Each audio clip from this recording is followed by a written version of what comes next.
Lisette Tax on Tartossa syntynyt 22-vuotias pakki. Hänellä on 1 SM-kultamitali ja 2 SM-hopeamitalia. Hän on aikaisemmin pelannut hyökkääjänä. Joudutko usein miettimään, ootko kentällä oikeassa paikassa? En onneksi ihan hirveän usein, mutta kyllä sitä on tultu huomattu, että kun pelipaikka on vaihtunut, niin kyllä sitä intoa on hyökätäkin myös edelleen, joten silloin ehkä saattaa olla, että nyt saatetaan olla väärässä paikkaakin. Ootko parempi puhumaan vai kuuntelemaan? Kyllä mä oon ehkä parempi kuuntelemaan. Mikä tekee juuri tästä keväästä erilaisen kuin aiemmista? Meillä on erilainen rosteri mukana, mitä aiemmin koskaan ollutkaan, niin innolla kyllä lähdetään sillä sitten haastamaan. Miten toimit, kun peli ei kulje, mutta joukkue tarvitsee just sua?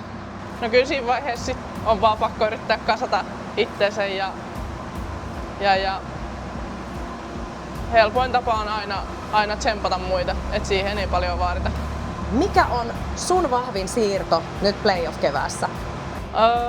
No pelillisiä asioita en lähde paljastamaan, että ne näkyy sitten keväällä, mutta kyllä mä sanoisin, että vahvin siirto on ehkä se, että mahdollisimman täyttävä lounas aina ennen peliä.